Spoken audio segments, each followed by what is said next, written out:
Hi guys, Simon's from Funbox eToys. Good news!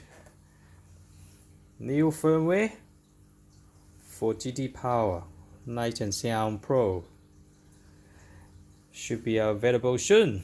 So keep on eyes on G.t.power website. Just quickly show you what's the difference. So before that one is actually improving on the braking sound. So now you can adjust the volume on the braking warning tone, or you can switch it off. But basically that braking sound is totally gone. So yeah, let me give it a try. Now this is in simulation, sorry. So I'll put on the speed light so you can see it different.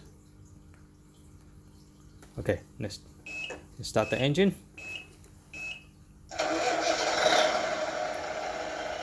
Okay, let's have a look at all the light.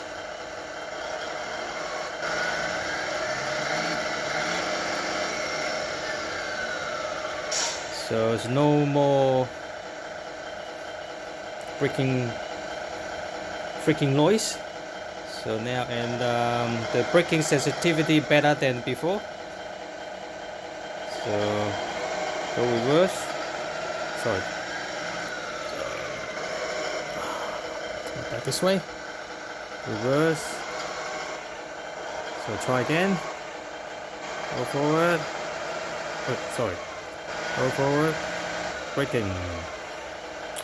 All right. Just keep on eyes on the G.t.power website for the new firmware update. Thank you.